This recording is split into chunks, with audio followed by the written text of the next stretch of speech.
सत्यमेव जयते यानी कि राष्ट्र का राष्ट्रीय आदर्श, जिसका अर्थ होता है सदैव सत्य की विजय हो। जब भी समाज में किसी के साथ कोई दुर्घटना होती है या समाज में उसको न्याय नहीं मिलता है, तो सभी के ध्यान में सिर्फ एक ही चीज़ आती है, न्यायपालिका। न्यायपालिका में बैठा हुआ वो व्यक्ति एक ईश्वर का रूप होता है, ऐसा मानते हैं या कह सकते हैं। लेकिन जब वो ईश्वर का रूप और वो न्यायपालिका जिसका अर्थ ही बदल जाए, तो व्यक्ति जाएगा कहाँ। जय सालासर, नमस्कार, सत श्री अकाल, सलाम। आप देख रहे हैं सालासर न्यूज़ और मैं हूँ विनय प्रजापति। आज फिर से एक बार हम बात करेंगे दमन के काले कारनामे की, स्वर्गीय डॉक्टर अशोक धनवानी प्रॉपर्टी मामले की। हमारे चैनल के माध्यम से आपने कई बार उस वीडियो को देखा होगा जिसमें 420 को बढ़ावा देते हुए सरकारी अधिकारी, शासन प्रशासन सभी के सभी लिप्त होते दिखाई देते हैं, ऐसा अनुमान लगाया जा सकता है।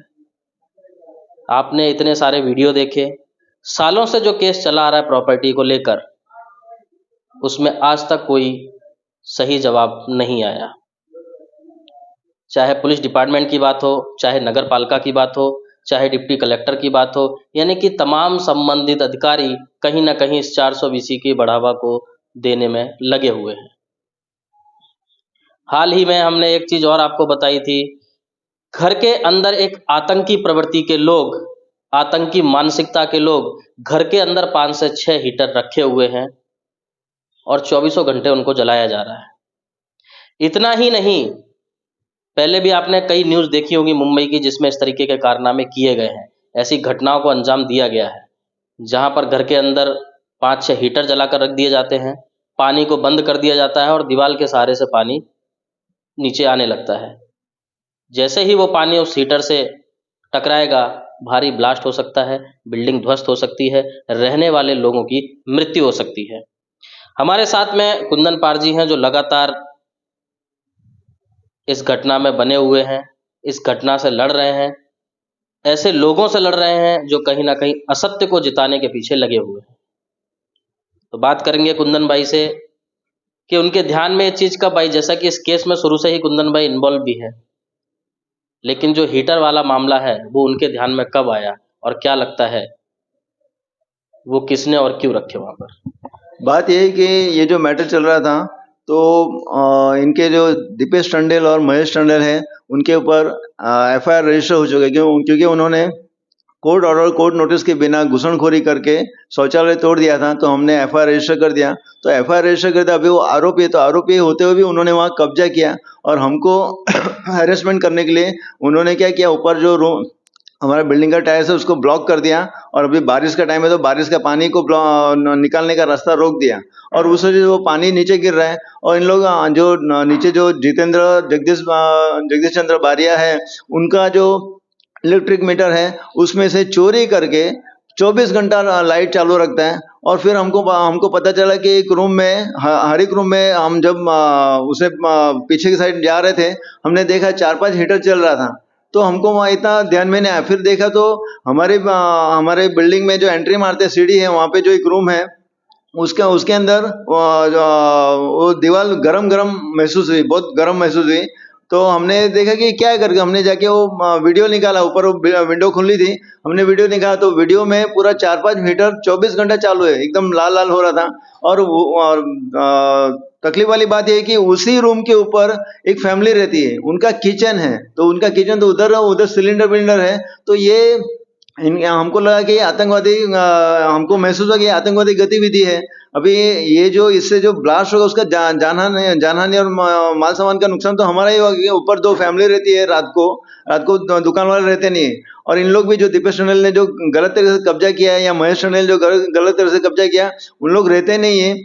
हम लोग 2 फैमिली रहते थे और हम लोग 2 फैमिली, और नीचे जो जगदीश चंद्र बारिया है, वो ये आवाज कर रहे हैं गलत के खिलाफ, तो ये फ्रॉड के खिलाफ। तो उनको खत्म, मतलब इनका टारगेट है कि बिल्डिंग में ब्लास्ट हो और ये गिर जाए बिल्डिंग, और इनका जो आवाज है वो दब जाए, और इनको जो आवाज करे वो भी उनका भी जान चली जाए, तो ये मैटर ही खत्म हो जाएगा। जैसे कि 5-6 हीटर आपने जैसे बताया कि 5-6 हीटर लगे हुए थे, तो 5-6 हीटर लगाने के लिए कहीं ना कहीं से कनेक्शन भी लेना पड़ेगा, तो कनेक्शन कैसे और किसने दिया वो? हाँ, कनेक्शन तो उन्होंने वही वो तो जितेंद्र जगदीश चंद्र बारिया, उसका जो मीटर है उसमें से चोरी करके लिया है, और टॉरेंट के साथ टॉरेंट उनको बताया भी, तो उन्होंने हमको बताया भाई वो तो हमारा मैटर नहीं, आप पुलिस कंप्लेंट करो। पुलिस कंप्लेंट करते तो पुलिस वाले ये बोलते हैं ये तो कोर्ट में मैटर चल रहा है, हम इसमें कुछ नहीं कर सकते हैं। तो अभी जो आतंकवादी जो हीटर चालू रख के जो आतंकवादी गतिविधि कर रहे हैं, वो हमने न्यूज बना के हमने सब जगह भेजा, सब पुलिस वालों को। ये जो जय पटेल है और विशाल पटेल है नारायणपुर पुलिस स्टेशन के, इनको भी हमने भेजा। तो उन्होंने देखा, और हमने कलेक्टर को भेजा, मामलतदार को भेजा, डिप्टी कलेक्टर को भेजा, जो डिप्टी कलेक्टर पहले थे मोहित मिश्रा, उनको भी भेजा। तो उन लोग ने देखा, तो उन लोग ने कोई इंक्वायरी नहीं किया, या तो फिर हम पे इंक्वायरी करना या उनके ऊपर एक्शन लेना चाहिए। इंक्वायरी नहीं किया, तो कहने का मतलब ये है कि उन लोग क्या जब ब्लास्ट होगा तब आएंगे? ये तो गलत बात है। और जैसे वैसे ये तो वैसी वाली बात हो गई कि 93 में बॉम्ब ब्लास्ट हुआ था। 93 में जो सीरियल वाइज जो बॉम्ब ब्लास्ट हुआ था, उसमें हमने यूट्यूब पे वीडियो है, जो एक पत्रकार है, उन्होंने पूरा स्टोरी बनाया है। उसमें हमको मालूम पड़ा है कि जो गुलाम मोहम्मद करके था, उसने 2 दिन पहले जाके पुलिस स्टेशन में बताया था कि RDX उतरा है करके, और इतना सारा जानहानि का नुकसान हो सकता है। तो पुलिस वाले ने उसको मजाक में लिया, उसको सीरियस नहीं लिया, और उसके बाद वो जो सीरियल वाइज जो बॉम्ब ब्लास्ट हुआ 93 का, वो पुलिस वाले की गलती की वजह से हुआ था। क्योंकि पुलिस वाले अगर वो गुलाम मोहम्मद की बात सुन लेते, तो ये इतना बड़ा इस तरह से धमाके नहीं होते थे। लेकिन कहने मतलब कि वैसे ही इन लोग जब हमने न्यूज में दिया, तो न्यूज वाले ने हमको कांटेक्ट करना चाहिए, किसने न्यूज दिया, किसने वीडियो बनाया, और न्यूज वाले को पूछा ये न्यूज किसने दिया करके। तो हम तो जवाब देने के लिए तैयार है ना, क्यों नहीं आए? और उन लोग वहां पे आके फिर देखते तो पूरा रूम साफ करा दिया। तो मतलब ये क्या बताते हैं कि भाई उधर कुछ होगा नहीं तो मालूम कैसे पड़ेगा? लेकिन हमारे पास तो वीडियो है, और कहने का मतलब कि एक बार खून हो जाए, अगर कोई मर्डर हो जाए, तो पूरा सब जो भी सबूत है वो मिटाने से क्या वो मर्डर नहीं हुआ ऐसा साबित थोड़ी होगा। वो तो सबूत तो रह ही जाता है, और उधर जो भी लोग काम करते हैं उनको पूछेंगे तो मालूम पड़ ही जाएगा। और सबसे बड़ी बात कि उसमें जो वायरिंग हुआ है, तो वायरिंग जिसने किया है वो उनका ही आदमी है। वैसे वो तो मेरा फ्रेंड, अपना पहचान का फ्रेंड है, लेकिन कहने वाला कि ऐसा अगर आतंकवादी गतिविधि करेगा, उसमें हमारी फैमिली का नुकसान होने वाला, हमारी फैमिली का जानहानि का नुकसान होने वाला, तो हम चलाए कैसा लेगा? तो वो इंसान जो है उसके पास लाइसेंस है कि नहीं, वायरमैन का लाइसेंस है कि नहीं, वो भी इंक्वायरी करना पड़ेगा। और वो है केरला समाज का है, केरला समाज का है, उसका नाम है उन्नी कृष्णन नायर। तो उसने सब वायरिंग किया था। ये हीटर जो लगे हुए थे अंदर रूम के हाँ, अंदर, उसका पूरा वायरिंग उसने किया था, तो वायरिंग किया कहाँ से था? खाली हीटर का ही नहीं, जो अभी जो दीपेश टंडन जो यूज कर रहे हैं उनका वायरिंग भी उसी ने किया है। तो ये चोरी से लाइट लगाई गई थी जो हाँ, वायरिंग किया गया कि कहीं किसी स्पेशल मीटर से ये लिया? तो चोरी से, ये जितेंद्र जगदीश चंद्र बारिया जो मीटर यूज कर रहे हैं, वो मीटर भी पहले एक्चुअली शीला किरडी के नाम पे था। तो वो मीटर गलत तरीके से चित्रा ने अपने नाम पे किया था, और फिर ये महेश लाल ने अपने नाम पे कर दिया। अभी वो महेश लाल बताया मेरा मीटर है, उसका मीटर उसके नाम पे मीटर है, फिर भी क्या हुआ कि वो गलत गतिविधि तो नहीं कर सकता ना। तो वैसा उन जितेंद्र जगदीश चंद्र बारिया जो यूज कर रहा है, उसमें से उसकी परमिशन के बिना चोरी से लाइट लेके 24 घंटा लाइट चालू रखे, ये जो हीटर 24 घंटे चालू करके ये इनका जो आतंकवादी गतिविधि कर रहे थे। जैसा कि पहले भी हमने आपको बताया, दीपेश टंडन जिनका नाम बार बार आ रहा है, दमन के बीजेपी की प्रेसिडेंट है, इस वक्त की सबसे बड़ी पार्टी, जिसके प्रधानमंत्री नरेंद्र मोदी हैं, जिनका डंका आज विश्व में बज रहा है, और समाज भी, राष्ट्र भी उनके साथ सदैव खड़ा है। हरियाणा चुनाव जैसा आपने देखा, जहां पर माहौल नहीं लग रहा था कि वहां पर बीजेपी जीतेगी, लेकिन उसके बावजूद भी बीजेपी जीत कर आई। समाज अगर आपके ऊपर भरोसा कर रहा है, समाज में रहने वाले लोग आपके ऊपर भरोसा कर रहे हैं, तो क्या आप सत्ताधारी होकर उसका गलत फायदा उठाएंगे? दूसरा सबसे बड़ा सवाल उठता है कि इतनी घटना लगातार बढ़ती जा रही है, एक आतंकी गतिविधि तक हो जाती है, उसके बाद वहां पर सारा साफ सफाई कर दिया जाता है, लेकिन केस के नाम पर जो परिवार वहां पर रह रहा है, सिर्फ उनको ही डराया धमकाया जा रहा है। लेकिन जिनके ऊपर FIR है, जो उस चीज को खरीद भी नहीं सकते जमीन को, उनके ऊपर कोई एक्शन नहीं लिया जा रहा। दूसरा सबसे बड़ी बात है कि जो शायद सभी को मालूम होगी, अगर कोई भी प्रॉपर्टी है जिसके ऊपर किसी भी प्रकार का केस है, अगर वो प्रॉपर्टी केस में आती है तो उस प्रॉपर्टी को कोई खरीद नहीं सकता। ये जो प्रॉपर्टी है केस होने के बाद बेची गई, जैसे कि 21st सेंचुरी, एक जानकारी और आप लोगों तक पहुंचा दूं, अशोक हॉस्पिटल जो है वो 21st सेंचुरी यानी कि वैभव नाथकर्णी जो यहाँ पर हॉस्पिटल चला रहे हैं 21st सेंचुरी वापी में, उन्होंने वो खरीदा है। तो ये जो जमीन इन लोगों ने जो प्रॉपर्टी खरीदी है केस होने के बाद खरीदी, इससे पहले लोग खरीद चुके थे। किससे इन्होंने खरीदी जब किसी के नाम पर ही नहीं है वो? नहीं, ये जो प्रॉपर्टी मुद्दा है, जो अशोक दरानी का प्रॉपर्टी है, वो फ्रॉड प्रॉपर्टी है और वो डिस्प्यूटेड प्रॉपर्टी है। और हमने चित्राज गोदवानी जो डॉक्टर साहब के नाम बहन के नाम पे सब प्रॉपर्टी हुई थी, उनके ऊपर हमने केस कर दिया। वो कोर्ट में केस हार गई थी, 2019 में केस हार गई थी। वो बिल जिस बिल के आधार पर उसके नाम पे प्रॉपर्टी हुई थी वो बिल जमा नहीं कर पाई थी, तो अभी वो मालिकाना साबित नहीं कर पाई, तो वो कैसे बेच सकती है? अभी ये जो वैभव नाडकर्णी ने प्रॉपर्टी लिया है वो 2024 में लिया है, ऐसा बता रहे हैं। जो म्यूनसिपालिटी हमको बता, सीईओ ने हमको बताया कि 2024 में उसने लिया है करके।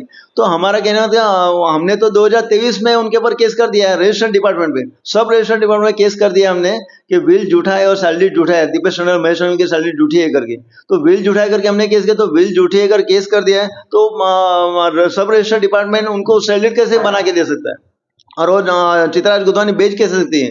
सबसे बड़ी बात, जब सब रजिस्टर डिपार्टमेंट में हमने केस कर दिया तो उन लोग ने, ये अशोक धनवानी के मैटर है, अशोक धनवानी का प्रॉपर्टी का मैटर है, चित्राज गोदवानी का नाम जुड़ा है, तो उन लोग ने वो सैलरी बनाया कैसे? वो कौन से आधार पे बनाया? साफ साफ जो चीजें हैं वो सारी दिखाई दे रही, नजर आ रही है। अगर जिन्होंने प्रॉपर्टी खरीदी भी है, जो विवाद अभी तक चल रहा है, सिर्फ एक काम वही बार बार बातों को दोहराया जा रहा है कि आपको सिर्फ दिखाना है कि मेरे नाम पे ये प्रॉपर्टी है, ये रहे इसके दस्तावेज। लेकिन चाहे वो कोई भी हो जिसने भी प्रॉपर्टी खरीदी है, अभी तक करीब 2 सालों में उन्होंने ये नहीं दिखा पाया कि वो प्रॉपर्टी मेरे नाम पर है, और फिर भी कोर्ट में केस चालू है। न्याय की बात करने वाले, न्यायपालिका की बात करने वाले, न्यायाधीश को भगवान मानने वाले लोग आखिरकार अब जाएंगे कहाँ? क्योंकि इस तरीका का जो साफ साफ एक अनपढ़ व्यक्ति को भी समझ में आता है, जिसने पढ़ाई भी ना की हो, उसको भी ये चीज़ पता रहती है कि भाई इनके पास प्रूफ है, इनके पास पेपर है, तो ये चीज़ इनकी ही होगी। लेकिन बिना किसी एविडेंस के, बिना किसी प्रूफ के उस केस को लगातार चलाते रहना। कई वकील भी विपक्षी पार्टी के बदले जा चुके हैं, लेकिन अभी तक उन चीज़ों पर कोई भी सही जानकारी नहीं हाथ आई है। बीच में एक जानकारी और सुनने में आई थी, जो अभी वहाँ के उमेश भाई पटेल हैं, उन्होंने भी इसके पीछे कुछ न्यूज़पेपर में दिया हुआ था। क्या जानकारी है वो? हाँ, उमेश भाई जो हमारे दमनदीव के जो जवान और जोशीले जो सांसद हैं, उन्होंने अभी मंगलवार के गुजरात समाचार में जो स्टेटमेंट दिया था, उन्होंने दिया था दमन कलेक्टर कचहरी में जमीनों के कामकाज में खुलेआम पैसा लेने का सिलसिला चल रहा है, और जो पैसे वाले लोग का उनका काम चुटकी बजाते हो जाता है, और गरीब लोग का काम वो धक्के पे चला देते हैं। तो हमारे कहने वाले उनको बस तो फरियाद आया होगा तब वो ऐसा बोल रहे हैं, लेकिन वो सच बात बोल रहे हैं, क्योंकि हमने तो महसूस किया है कि क्योंकि हमारा केस अभी एसडीएम कोर्ट में 1.5 साल से चल रहा है। तो उसमें जो ब्रीच ऑफ पीस का केस है, उसमें यही साबित करना है, उन्होंने दीपेश टंडन महेश टंडन ने खरीदा है, तो सैलरी बना दिया, तो खरीदने के लिए साबित करने कितना टाइम लगता है? और हम बोल रहे हैं कि वो गलत, तो हमने तो साबित कर दिया कि हमने सब पेपर सब जमा दिया, लेकिन वो हमारा क्रॉस कर रहे और लंबा कर रहे हैं। और दूसरी बात कि ये जो महेश टंडन और दीपेश टंडन के ऊपर एफआईआर फट चुके, वो आरोपी है, जिस बिल्डिंग में, हमारी बिल्डिंग में घुसनखोरी और शौचालय तोड़ने की वजह से उनके ऊपर एफआईआर फट चुका है, तो जो आरोपी है तो वो वहां पे कब्जा कैसे कर सकते हैं? तो यही बताता है, ये जो उमेश भाई संसद से उमेश भाई ने जो बताया है कि पैसे का लेन देन होता है, वो तो प्रूफ कर रहा है। ये जो राहुल देव बुरा जो आए, तो उन्होंने इनडायरेक्टली कब्जा दिला दिया। इससे पहले जो एसडीएम कोर्ट में जो डिप्टी कलेक्टर मोहित मिश्रा था, उन्होंने पोजीशन दिखाने के लिए बोला था इनको, और ये पोजीशन दिखा नहीं पाए, और उनके बाद उनका ट्रांसफर हो गया। उसके बाद जो राहुल देव बुरा का एंट्री हुआ, तो उन्होंने इनको इनडायरेक्टली कब्जा दिला दिया। अभी वो इनडायरेक्टली कब्जा दिया, और इनडायरेक्टली कब्जा दिला दिया, उसकी वजह से अभी वो हमको परेशान कर रहे हैं। ऊपर टेरेस लॉक कर दिया, और जब हमने बोला ये लॉक क्यों किया, तो बोलते कोर्ट ऑर्डर फॉलो करो करके दीपेश टंडन ने बोला, और वो गलत तरीके से कब्जा कर दिया। न्यूसेंस वहां पे हमको परेशान कर रहा है। वो गाड़ी आके रख देते हैं, हमको रास्ता नहीं देते हैं, और ऊपर जो शीला किरडी है, उनके बाजू का रूम का ताला तोड़ के महेश टंडन ताला विदाउट कोर्ट ताला तोड़ के कब्जा कर लिया और उधर वो तोड़ काम कर रहे हैं। तोड़ काम करने के बहाने पिलर को तोड़ने की कोशिश कर रहे हैं और रात दिन ठोक ठोक कर रहे हैं और हमको इससे परेशान। दूसरा हमारा रूम का जो गटर लाइन है उसको चौक ऑफ कर दिया। जब हमने गटर लाइन साफ करने के बाद दिया तो बोलते कि हमको पुश किया नहीं करके। तो ये इस तरह से हमको परेशान कर रहे हैं। और जो बारिश का पानी रोक दिया तो उसकी वजह से ये नीचे जो आगे मैंने बताया वैसा जो हीटर 4 से 5 हीटर लगा के रखा है उसमें जो पानी का लीकेज हो रहा है रूम में से लीक हो रहा है वो उससे तो ब्लास्ट हो सकता है। तो हम क्या उसके ब्लास्ट होने का राह थोड़ी देखेंगे। और ये जो आतंकवादी गतिविधि कर हमने न्यूज में भी दिया तो पुलिस वाले भी नहीं आए। यहाँ तक कि हमने तो मामलेदार, कलेक्टर, डिप्टी कलेक्टर और जो नरेंद्र पुलिस स्टेशन के जो हेड है उनको भी बता दिया। तो उन्होंने कोई इंक्वायरी नहीं किया। क्यों नहीं इंक्वायरी किया, ये बहुत बड़ा सवाल होता है। क्यों किसका राह देख रहे हैं, मतलब ब्लास्ट होने का राह देख रहे हैं। और दूसरी बात कि जब इन्होंने एफआईआर कॉजिंग में हाईकोर्ट चले गए तो वहां पे बोलते हैं कि चार्जशीट को रोक दिया। अगर क्यों भाई चार्जशीट को क्यों रोक दिया जब एफआईआर झूठा है इन लोग बता रहे हैं और नरेंद्र पुलिस स्टेशन पे केस कर दिया। कितना हास्यास्पद बात है कि पुलिस स्टेशन पे केस कर दिया। तो कहने का मतलब कि फर्स्ट पार्टी पुलिस स्टेशन है तो उन्होंने वो आज तक साबित नहीं कर पाए ये कैसे झूठा है करके। मैंने तो पूरा इंक्वायरी कर लिया। तो अभी मुझे बोल रहे हैं आप वहां से केस लेके आप वकील करो। मुझे वकील का वकील मैंने जब मुझे मालूम है कि मैं गलत नहीं हूं और इन्होंने गलत है, इनको क्या करना है जब खरीदा तो सीधा साबित करे, बात को खत्म करे। तो ये इससे तो ये पुलिस वाले इनको सपोर्ट कर रहे हैं इनडायरेक्टली, मुझे यही लग रहा है। जैसा कि आप देख सकते हैं जिस तरीके से एक पेपर में भी आया है, सांसद जो इस बात के विजेता जो सांसद उमेश भाई पटेल हैं उनके द्वारा भी इस बात को विधानसभा में कहा गया। तो कहीं ना कहीं आप समझ सकते हैं कि ये किस तरीके से जो सरकारी अधिकारी हैं जो शपथ लेकर आते हैं, सत्य की विजय कराने की बात करते हैं, लेकिन उसके बावजूद भी वो भी उन्हीं चीज़ों में लिप्त हैं जिनमें उनको नहीं होना चाहिए। दूसरा, जैसे आप देख सकते हैं कि कल विजयदशमी है, यानी कि असत्य पर सत्य की जीत। सभी संबंधित विभाग के अधिकारी, शासन प्रशासन, सरकारी कर्मचारी सभी इस विजय के उत्सव को बहुत ही धूमधाम से मनाते हैं।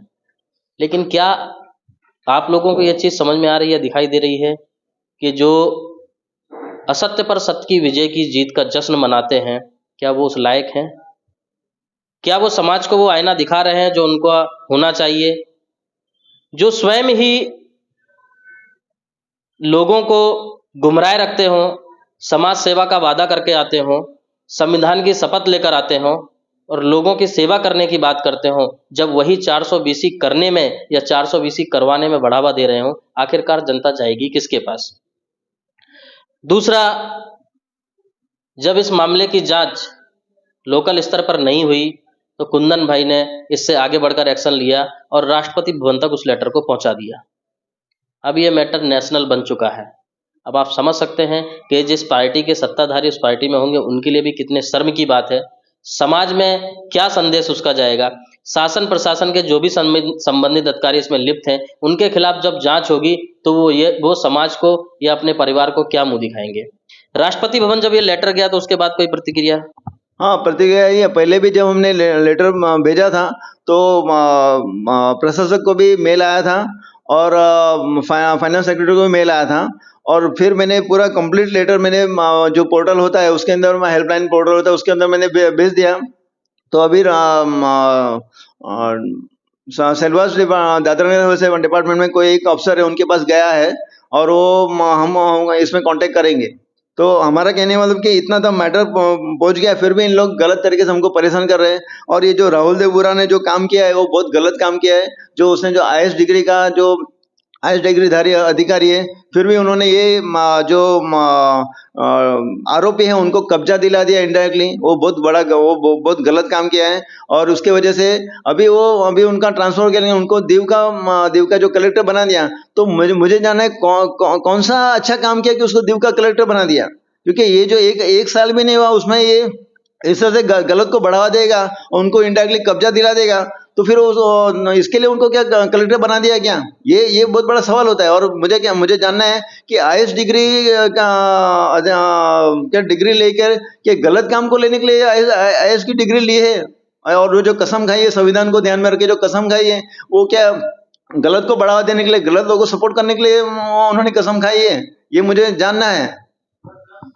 ये सवाल है इनका संबंधित विभाग के अधिकारियों से और सरकार से भी, चाहे राज्य सरकार हो चाहे केंद्र सरकार हो, क्योंकि चीज़ें साफ साफ दिखाई दे रही हैं। जो भी आईएएस पढ़ाई करके लोग आते हैं, माता पिता भी उनको पढ़ाते हैं, और कोई भी माता पिता अपने बच्चों को गलत संस्कार या परवरिश नहीं करता। वैसे एक शिक्षा भी होती है।